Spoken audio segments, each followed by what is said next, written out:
In this video, we're going to talk about Genymotion for Eclipse. This is an alternative AVD, Android virtual device, for Eclipse. And the thing is, with the Android virtual device that's supplied with the Android developer tools using Eclipse, they can be a bit buggy, and it needs that Hacksum tool, which I discuss in a separate video, to get some speed and so forth. So lots of people do have problems, and Genymotion is a great alternative. Firstly, it's very fast, it's much faster, and it's got a lot better options of configurability and so forth, and it doesn't use Hacksum, which is a big thing. So what I'm going to do is show you how to get Genymotion working with Eclipse. Now this is useful because later in the course anyway, when we move to Android Studio, we're going to be sort of focusing more or less exclusively on Genymotion. So let's get into that now. Firstly, here I am in the course. I'm in section 13, Android Studio. There's videos already here on how to install, download and install Genymotion, both for Mac and Windows. So I'm not going to do that in this video. I'm going to assume that you've already downloaded that, you've created your account at Genymotion, and you've got it installed on your computer. So do that first. Once that's done, let's continue and get it configured and working. So what we need to do is we need to just do a search, because there's a couple of steps involved in getting it to work in Eclipse. The quickest way is just type in Genymotion Eclipse and just take the first link there. This goes to the Genymotion site, and I've got some tips on what you need to do to get it working for Eclipse. So we'll just do a bit of a search for Eclipse. And you can see here Genymotion plugin for Eclipse. And they're giving you two methods to install it, either the automatic way recommended, the update site method, or you can do it manually, which we don't want to do. So to do it automatic or using the update site method, we're going to do it from Eclipse. We're going to make sure Eclipse is running. That's running okay. And going back there, it shows you what to do to make sure that you type help, install new software, and click add. So I'm going to do that. I'm just going to copy this link, which I'll need on that other screen. So I'm going to go to help, install new software. Then I'm going to go over here and click on add. Name, Genymotion. I'm going to paste in that link. And of course that link is the one that I've just got off their page. Okay, so I'll do that. Then in Eclipse again, click OK. You can see that's pending. I'm going to select it.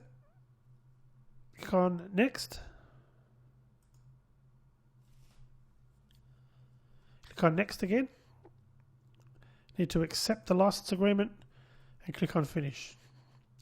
Remember, this is just a plug-in for Genymotion. You still need to have Genymotion installed on your computer for this to work. I've already done that in a previous step, so that's why I'm not doing that again in this video. So you can see it's downloading and configuring it. And it comes up with a warning about unsigned content, so that's really just there in case you're downloading code that you don't know where it's from, to make sure it doesn't do anything bad on your computer. In this case, we can trust these guys. They're very reputable, so I can click on OK. Need to restart Eclipse. Yes, we'll start. Restart, I should say.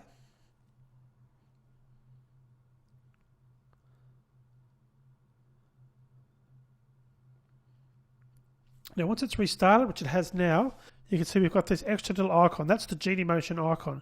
The first time you go into that, you can either click it on there, and it's going to come up and say the Genymotion directory is not set. Please click OK to set it. Or you can either go to the Eclipse menu and select Preferences, and I think it's the Windows menu Preferences on a PC, and there's an option for Geny Mobile. And that's the one we want.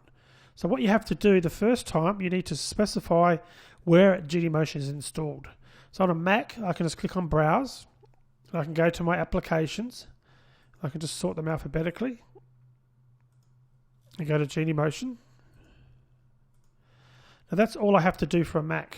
Click on OK, and that's sort of given it access to that location. So once I do that, well, actually before I do that, I'll just go back to the instructions, but it does talk here also on what you need to do for Windows as well. Using the plugin, there's an option there. It says that's the folder that you'll basically specify in that field. C:\program files /Geny Genymotion, and that is case sensitive, I believe, as well. So that's what you do for Windows. So assuming you've done that, we've now got this configured. So if we click it again, This time we'll get a different menu, and what it's done, it's gone in and found the emulators, the Genymotion virtual devices that I've already configured and I'm using on this computer. So if you've got nothing in here, you still need to go about configuring them, and again, refer to the Genymotion videos for that. But in this case, I'm going to select Lollipop Preview and click on Start, and that starts the Genymotion virtual device within Eclipse. You can also start it outside of Eclipse if you prefer, but it's probably a good idea to start it in this environment as well. So you can see that starting now. Okay, so you can see that booted up quite quickly, so that's now working.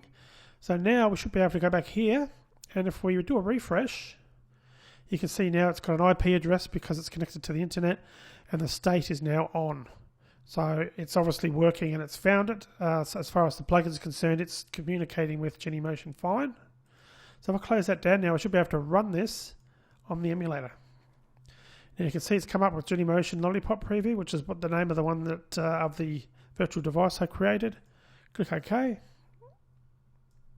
And I've got my Hello World app on there.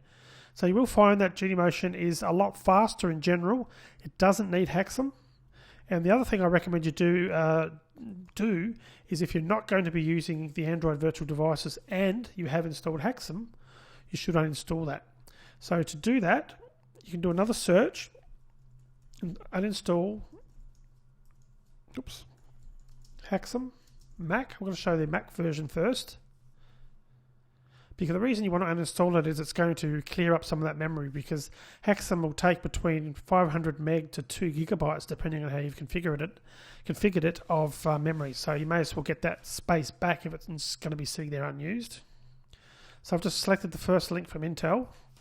If I do a search for uninstall, it gives me the command line there. It'll come up like that. So I'm going to copy that entire line there, and I've copied that. Now I need to do a command space and type terminal. I'm going to paste that in. It's going to ask for my current password. It says this will remove it. Are you sure? Yes, we're sure.